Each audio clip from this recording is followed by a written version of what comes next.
Yes, all students, a very good evening, and I wholeheartedly welcome you all for Enlightened Educators. And first of all, to say with very sorry students, because ನಾವು ಏನೆಲ್ಲ ಒಂದು ಪ್ರಯತ್ನ ಮಾಡಿದ್ರು ಅವರು ರಿವ್ಯಾಲ್ಯೂಯೇಷನ್ಗೆ ಸಂಬಂಧಪಟ್ಟಂತೆ ಅದು ಯಾವುದೇ ರೀತಿಯಾಗಿ ಒಂದು ಕೆಲಸ ಮಾಡಲಿಲ್ಲ. ಸೊ ಹಾಗಾಗಿ ಅದಕ್ಕೆ ನಾನು ಮೊದಲನೇದಾಗಿ ಸಾರಿ ಕೇಳಲಿಕ್ಕೆ ಬಯಸ್ತೀನಿ.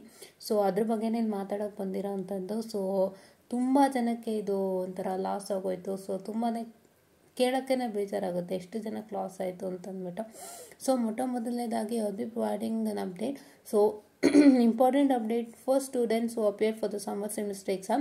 I would like to inform all students who appeared for the summer semester examination that I had a detailed communication with the university officials regarding the revaluation request that was raised on behalf of the student. So students ಇಂದ ಏನು race ಆಗಿತ್ತು ರಿವ್ಯಾಲ್ಯೂಯೇಷನ್ಗೆ ಸಂಬಂಧಪಟ್ಟಂತೆ ಅದ್ರ ಬಗ್ಗೆ ಮಾತಾಡಿದ್ದಾರೆ. ಓಕೆನಾ. So ಇದು ದೊಡ್ಡವ್ರ ಕಡೆಯಿಂದನೇ ಒಂದು ಮಾತುಕತೆ ಆಗಿರೋಂಥದ್ದು. And as per the university rules under 2022 scheme there will be no provision for the evaluation for the summer semester and makeup examination. This is because these examinations were conducted as an additional and a special opportunity provided to the final year students and dispatch multiple chances up to 8 attempts. ಕರೆಕ್ಟಾಗಿ ಕೊಟ್ಟಿದ್ದಾರೆ, 4 ಇಟ್ಕೊಳ್ಳಿ, starting from your first semester. 8 attempts. Some students were still unable to clear the exam. Hence, students who successfully cleared the examination are requested to proceed with the registration for the upcoming semester through the respective colleges. As already mentioned in the previous notification, we appreciate your understanding and cooperation. So, ಇಲ್ಲಿ ಹೇಳಿದ್ದಾರೆ university rules under 22 scheme there will be no provision for the revaluation for summer semester and makeup examination. So ಹಾಗಾಗಿ ಯಾರಿಗೂ ಈಗ revaluation ಅವಕಾಶ ಇಲ್ಲ. So ಯಾರೆಲ್ಲ problem ಮಾಡ್ಕೊಂಡಿದ್ದೀರಾ ದಯವಿಟ್ಟು ನಿಮ್ಮ ಒಂದು ವರ್ಷನ ಆದಷ್ಟು ಸಾರ್ಥಕತೆಯಿಂದ ಬಳಸ್ಕೊಳಕ್ಕೆ ಟ್ರೈ ಮಾಡಿ. ನಾನು ಇನ್ನೇನು ಹೇಳೋದಕ್ಕೆ ಆಗ್ತಾ ಇಲ್ಲ, ಯಾಕೆಂದರೆ ನಮಗೆ ಗೊತ್ತಾಗ್ತಾ ಇದೆ. ಬಿಕಾಸ್ ನಿನ್ನೇನೋ ಒಬ್ಬರು ಮೆಸೇಜ್ ಮಾಡಿದರು, ಮ್ಯಾಮ್ ನಾವು ಕಷ್ಟಪಟ್ಟು ಬರೆದಿದ್ದೀವಿ ಮ್ಯಾಮ್, ಆದರೂ ನಮಗೆ ಮಾರ್ಕ್ಸ್ ಕೊಡ್ತಾ ಇಲ್ಲ, ಚೆನ್ನಾಗಿ ಮಾರ್ಕ್ಸೇ ಕೊಟ್ಟಿಲ್ಲ, ನಾವು ಲೆಕ್ಕ ಹಾಕಿದ್ರೂ ಪಾಸ್ ಆಗೋ ಥರನೇ ಇದೆ, ಅಂಥದ್ರಲ್ಲೂ ಕೊಟ್ಟಿಲ್ಲ ಅಂತ ಹೇಳ್ಕೊಂಡು ಬೇಜಾರು ಮಾಡ್ಕೊತಾರೆ. ನಮಗೆ ಶೋಭಾ ಮ್ಯಾಮ್ ಅಂತ ಏನು ಮೆಸೇಜ್ ಮಾಡ್ತಿದ್ರಲ್ಲ ಅವ್ರು ಕೂಡ ಹೇಳ್ತಾರೆ. ಸೊ ಇಷ್ಟೊಂದು ಕೆಟ್ಟದಾಗ ಬರೀತಾ ಇದ್ದಾರೆ, PUC ಕೂಡ ಪಾಸ್ ಮಾಡ್ತಿರ್ಲಿಲ್ಲ ಅಲ್ವಾ ಅಂತ ತುಂಬ ನೆಗೆಟಿವ್ ಆ್ಯಂಡ್ ಹೇಟೆಡ್ ಕಾಮೆಂಟ್ಸ್ಗಳು ಬರ್ತಾನೆ ಇರುತ್ತೆ VTU ಇದರಿಂದ ಕಡೆ ಬಗ್ಗೆ, ಅಂದರೆ VTU ಬಗ್ಗೆ ನಮ್ಮ ಇದರಲ್ಲಿ.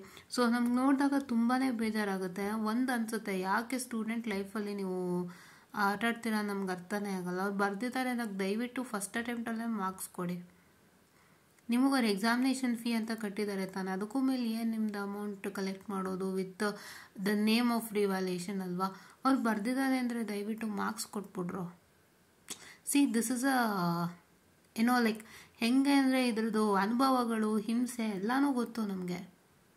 ನಾವು ಶ್ರಮ ಹಾಕಿರ್ತೀವಿ, ಆದರೂ ನಮಗೇನು ಸಿಕ್ಕಲ್ಲ. ಆಮೇಲೆ ಮತ್ತೆ ತಿರ್ಗಾ ದುಡ್ಡು ಹಾಕಬೇಕು ಅಂದರೆ ಅದು ಹೆಂಗಾಗುತ್ತೆ ಗೊತ್ತಾ, ನಮ್ಮ ಶ್ರಮ ನಮಗೆ ಗೊತ್ತು.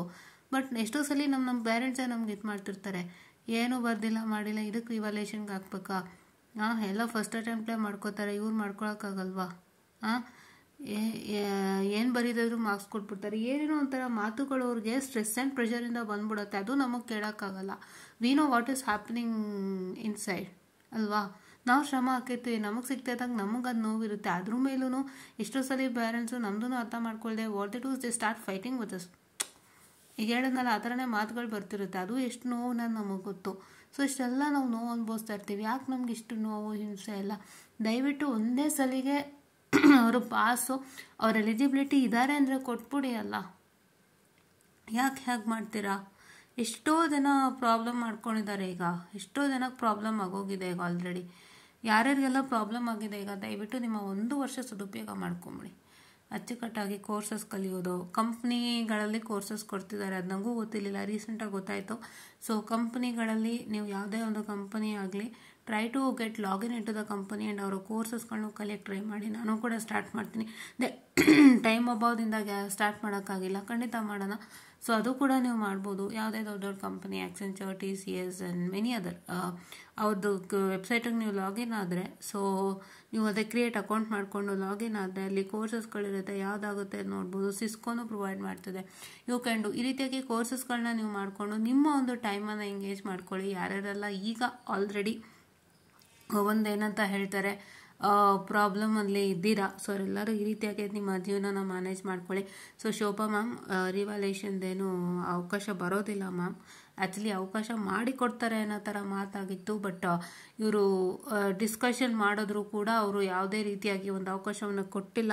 ಸೊ ಹಾಗಾಗಿ ಮ್ಯಾಮ್, ನಿಮ್ಮ ಸ್ಟೂಡೆಂಟ್ಗೆ ಆದಷ್ಟು ನಾನು ಹೇಳ್ದಂತೆ ಕೋರ್ಸಸ್ಗಳು ಮಾಡ್ಕೊಳ್ಳೋದು, ಸರ್ಟಿಫಿಕೇಷನ್ ಎಲ್ಲಾದ್ರೂ, ಅಥವಾ ಈ ಒಂದು ಸಬ್ಜೆಕ್ಟ್ಗೆ ಇನ್ನೂ ಒಂದು ಹೆಚ್ಚಿನ ಒಂದು ಕಲ್ತ್ಕೋಬೇಕು, ನೆಕ್ಸ್ಟ್ ಟೈಮು ಇದೇ ಪ್ರಾಬ್ಲಮ್ ಆಗಬಾರ್ದು ಅನ್ನೋ ಥರ ಇದ್ದಾಗ ನಿಮಗೂ ಕೂಡ ಒಂದಿಷ್ಟು ಕೋಚಿಂಗ್ ಅಂತ ಅನ್ನೋದಾದರೆ ತೊಗೋಬೋದು, ಕೋರ್ಸಸ್ಗಳನ್ನ ಮಾಡ್ಕೋಬೋದು. ಹೀಗೆ ಅವರು ಹೇಗೆ ಸಮರ್ಪಕವಾಗಿ ಬಳಸ್ಕೊತಾರೆ ಹಾಗೆ ಅವರು ಬಳಸ್ಕೊಳ್ಳಿ.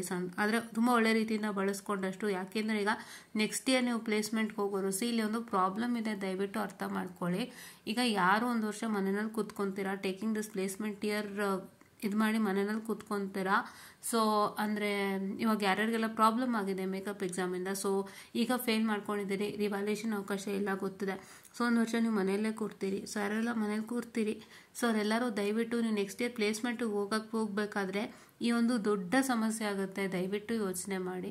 ಆ್ಯಕ್ಚುಲಿ ಇದೇನು ಗೊತ್ತಾ, ನೀವು ಒಂದು ವರ್ಷ ಬ್ಯಾಕ್ ಕೂತ್ಕೊಂಡಾಗ ಅದೇನಾಗುತ್ತೆ ಅಂದರೆ ಪ್ಲೇಸ್ಮೆಂಟಲ್ಲಿ ಕ್ವಶನ್ ಅರೈಸ್ ಆಗುತ್ತೆ. ತುಂಬ ಜನ ಅನ್ಕೋಬೋದು ಮ್ಯಾಮ್ ಎಲ್ಲದರಲ್ಲೂ ಅರೈಸ್ ಆಗಿಬಿಡತ್ತಾ. ಈಗ ಸೇ ಫಾರ್ ಎಕ್ಸಾಂಪಲ್, ಮ್ಯಾಮ್ ನಾನು ಫಸ್ಟ್ ಇಯರಲ್ಲೇ ಇಯರ್ ಬ್ಯಾಕ್ ಆಗಿದ್ದು ಅವಾಗ ಆಗುತ್ತಾ, ಇಲ್ಲ ನಾನು ಸೆಕೆಂಡ್ ಇಯರ್ಲಿ ಇಯರ್ ಬ್ಯಾಕ್ ಆಯ್ತು. ಸೆಕೆಂಡ್ ಇಯರ್ಲಿ ಸದ್ಯಕ್ಕೆ ಈಗ ಇರೋ ಸ್ಕೀಮ್ನವ್ರಿಗೆ ಯಾರಿಗೂ ಇಯರ್ ಬ್ಯಾಕ್ ಇಲ್ಲ, ಫಸ್ಟ್ ಇಯರ್ ಮಾತ್ರ ಇಯರ್ ಬ್ಯಾಕು, ಮತ್ತು ಈಗ ಫೋರ್ತ್ ಇಯರ್ ಕರೆಂಟು ಆಯಿತಾ. ಕೆಲವರು ಸೆಕೆಂಡ್ ಇಯರ್ಲಿ ಇಯರ್ ಬ್ಯಾಕ್ ಹೋಗಿರ್ತಾರೆ, ಅವರ ಸ್ಕೀಮಿಗೆ ತಕ್ಕಂತೆ ಅದು ನಮಗೆ ಗೊತ್ತಿಲ್ಲ. ಸೊ ಎಷ್ಟೋ ಸ್ಕೀಮ್ಗಳಲ್ಲಿ ಕೆಲವ್ರಿಗೆ ಸೆಕೆಂಡ್ ಇಯರ್ ಬ್ಯಾಕ್ ಇರುತ್ತೆ. ಆ ರೀತಿಯಾಗಿ ನಾನು ಇಯರ್ ಬ್ಯಾಕ್ ಆದಾಗ ಅಲ್ಲೂ ಕ್ವಶನ್ ಬರುತ್ತಾ, ಆ ಟೈಮಲ್ಲಿ ನೀವೇನಾದ್ರು ಒಂದು ಮ್ಯಾನೇಜ್ ಮಾಡ್ಬೋದು. ಒಂದು ಅರ್ಥ ಮಾಡ್ಕೊಳ್ಳಿ, ಆ ಟೈಮಲ್ಲಿ ನೀವು ಏನಾದರೂ ಮ್ಯಾನೇಜ್ ಮಾಡ್ಬೋದು, ಏನಾದ್ರು ಒಂದು ಮಾತುಗಳು ಹೇಳ್ಬೋದು. ಅಂದರೆ ನಮಗೆ ಈ ರೀತಿಯಾಗಿ ಹೆಲ್ತ್ ಇಶ್ಯೂಸ್ ಆಗಿತ್ತೆ, ನಾನು ಅಟೆಂಡ್ ಮಾಡೋಕ್ಕಾಗಿಲ್ಲ, ಸೊ ಹಂಗಾಗಿ ನನಗೆ ಇಯರ್ ಬ್ಯಾಕ್ ಆಯಿತು, ಆ ಥರ ಒಂದು ಮ್ಯಾನಿಪುಲೇಟ್ ಮಾಡ್ಬೋದು. ಬಟ್ ಇದು ಪ್ಲೇಸ್ಮೆಂಟ್ ಇಯರಲ್ಲಿ ನೀವು ಒಂದು ವರ್ಷ ಮನೆಯಲ್ಲಿ ಕೂತಿರೋದ್ರಿಂದ ಸ್ವಲ್ಪ ಕ್ವಶನ್ಸ್ಗಳು ಹೆಚ್ಚಿನದ್ದೇ ಆಗುತ್ತೆ. ಸೊ ಹಾಗಾಗಿ ಹೆಚ್ಚಿನದೇ ಆಗುತ್ತೆ, ಕ್ವಶನ್ಸ್ ತುಂಬ ಅರೈಸ್ ಆಗುತ್ತೆ. ಸೊ ಹಂಗಾಗಿ ನೀವು ಅದನ್ನೆಲ್ಲ ಮುಚ್ಚುಮರೆ ಮಾಡಲಿಕ್ಕೆ, it is not in this year ಅಂತಲ್ಲ, ಯಾವುದೇ ವರ್ಷದಲ್ಲಿ ನೀವು ಇಯರ್ ಬ್ಯಾಕ್ ಆದ್ರೂ, ಸೆಕೆಂಡ್ ಇಯರ್ಲಾದ್ರೂ, ಫಸ್ಟ್ ಇಯರಲ್ಲಾದ್ರೂ, ಫೋರ್ತ್ ಇಯರಲ್ಲಾದ್ರೂ ಕ್ವಶನ್ಸ್ ಅರೈಸ್ ಆಗುತ್ತೆ. ಬಟ್ ಫೋರ್ತ್ ಇಯರ್ಗೆ ಕರೆಕ್ಟ್ ಇಯರ್ ಬ್ಯಾಕ್ ಈಗ ನೀವೇನಾಗಿದ್ದೀರಲ್ಲ ಅದಾದಾಗ ತುಂಬ ಕ್ವಶನ್ಸ್ ಅರೈಸ್ ಆಗುತ್ತೆ. ಸೊ ಅಂಥ ಟೈಮಲ್ಲಿ all is well that you have to do as ಅಲ್ಲೋ ಸರ್ಟಿಫಿಕೇಷನ್ಸು, ಕಂಪ್ನಿಗೆ ಏನೇನು ಬೇಕು ಅಥವಾ ಈಗ ಟ್ರೆಂಡಿಂಗ್ಗೆ ಏನೇನು ಕೋರ್ಸಸ್ಗಳು ಬೇಕು ಅದನ್ನು ಆದಷ್ಟು ಮಾಡಿಕೊಂಡು ಕಂಪ್ನಿಯವ್ರಿಗೆ ಈ ಕಡೆ ಡೈವರ್ಟ್ ಆಗದಂತೆ, ಅಂದರೆ ನಿಮ್ಮ ಇಯರ್ ಬ್ಯಾಕಿಗೆ ಡೈವರ್ಟ್ ಆಗದಂತೆ ಮ್ಯಾನೇಜ್ ಮಾಡಬೇಕು. ಇದೊಂದೇ ನಿಮಗೆ ದಾರಿ ಇರೋದು. ಸೊ ಇವಾಗ ನಾವುಗಳು ಕೂಡ ಮಾಡ್ಕೋಬೇಕಿದೆ, ಇನ್ನೂ ಆಗಿಲ್ಲ, ಬಿಕಾಸ್ ಕಾಲೇಜ್ ವರ್ಕ್ಗಳಿಂದಾಗಿ. ಈಗ ಎಲ್ಲ ನಾವುಗಳು ಅಪ್ಡೇಟ್ ಮಾಡ್ಕೊಳ್ಳೋಕೆ ಸ್ಟಾರ್ಟ್ ಮಾಡ್ತೀವಿ with respect to the courses. ನೀವು ಕೂಡ ಹಾಗೆ ಮಾಡಿ.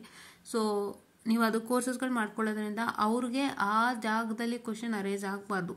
ಸೊ ಆ ರೀತಿಯಾಗಿ ನೀವು ಮಾಡಬೇಕು ಅಂದರೆ ಇದೊಂದೇ ದಾರಿ. ಸೊ ದಯವಿಟ್ಟು ಕೋರ್ಸಸ್ಗಳು ಮಾಡ್ಕೊಳ್ಳಿ. ನೆಕ್ಸ್ಟ್ ಡೇ ನೀವು ಪ್ಲೇಸ್ಮೆಂಟ್ಗೆ ಹೋದಾಗ ಯಾರಾದರೂ ಕೇಳಿದ್ರೆ ಯಾಕೆ ಪ್ಲೇಸ್ಮೆಂಟ್ ಇಯರ್ಲಿ ಬ್ಯಾಕ್ ಆಯಿತು ಅಂತ ಪ್ರಶ್ನೆ ಬರೋದು ಇಲ್ಲ. ಪ್ಲಸ್ ನಿಮ್ಮ ಕೋರ್ಸಸ್ಸು, ನಿಮ್ಮ ಮಾರ್ಕ್ಸಸ್ಸು ಎಲ್ಲದಕ್ಕೂ ಅವರು ನೋಡಿ ಒಂದು ರೀತಿಯಾಗಿ ಅವರು ಖುಷಿಪಟ್ಟು ಆ ಪ್ರಶ್ನೆ ಬರೋದಂತೆ ಆಗುತ್ತೆ. ಅದೊಂದನ್ನು ಸಣ್ಣ ಪ್ರಯತ್ನ ಮಾಡಿ. ಆ್ಯಂಡ್ ನೆಕ್ಸ್ಟ್ ಬಂದು ಈಗ ಯಾರ್ಯಾರೆಲ್ಲ ಕ್ಲಿಯರ್ ಮಾಡ್ಕೊಂಡಿದ್ದೀರಾ ಅವರಿಗಾಗಿ ಒಂದು ಅಪ್ಡೇಟು. ಸೊ ನೀವು ನಿಮ್ಮ ಹೈಯರ್ ಸೆಮಿಸ್ಟರ್ಗೆ ಒಂದು ಏನಂತ ಹೇಳ್ತಾರೆ ಅಡ್ಮಿಷನ್ ಮಾಡ್ಕೋಬೋದಾಗಿರುತ್ತೆ. ಸೊ ಇವಾಗ ಆಲ್ರೆಡಿ ಫಸ್ಟ್ ಇಂಟರ್ನಲ್ ಮಾತ್ರ ಮುಗ್ದಿರೋದು. ಸೊ ಇನ್ನು ಸೆಕೆಂಡ್ ಇಂಟರ್ನಲ್ ಇನ್ನೂ ಸ್ಟಾರ್ಟ್ ಆಗಿಲ್ಲ. ಸೊ ಬೇಗ ನೀವು ನಿಮ್ಮ ಯಾರ್ಯಾರೆಲ್ಲ ಮೇಕಪ್ ಎಕ್ಸಾಮಲ್ಲಿ ಕ್ಲಿಯರ್ ಮಾಡ್ಕೊಂಡಿದ್ದೀರಾ ಅವರೆಲ್ಲರೂ ಹೋಗ್ಬಿಟ್ಟು ನಿಮ್ಮ ಹೈಯರ್ ಸೆಮಿಸ್ಟರ್ಗೆ ರಿಜಿಸ್ಟರ್ ಆಗಿ ಬೇಗ ಫೀ ಕಟ್ಬಿಟ್ಟು ಒಳಗಡೆ ಹೋಗಿ ಆದಷ್ಟು ಬೇಗ ನಿಮ್ಮ ಫ್ರೆಂಡ್ಸ್ ಜೊತೆ ಕೋಪಪ್ ಆಗಿ ಸಿಲೆಬಸ್ಗಳು ಏನೇನಿದೆ ನೋಡಿಕೊಂಡು ಅವ್ರಿಗೆ ಏನೇನು ಕೊಟ್ಟಿದ್ರು, ಫಸ್ಟ್ ಇಂಟರ್ನಲ್ಸ್ ಏನೇನು ಎತ್ತಾ ಎಲ್ಲ ನೋಡಿಕೊಂಡು ಆಮೇಲೆ ನೀಟಾಗಿ ನೀವು ಅದನ್ನ ಕೋಪಪ್ ಮಾಡ್ಕೊಳ್ಳಿ ಅಂತ ನಾನು ಹೇಳ್ತಾ. So I would be winding up this session, students, and please to make sure that you abide by this, and I'm very sorry for this ಅಂತ ನಾನು ಹೇಳ್ತಾ I will be winding up the session. So ತುಂಬಾ ಬೇಜಾರಾಗುತ್ತೆ, but ಏನೂ ಮಾಡೋಕ್ಕಾಗಲ್ಲ. So you have to sustain, you have to adjust, and you have to move up with an year ಅಂತ ನಾನು ಹೇಳ್ತಾ I'll just wind up the session all, and thank you.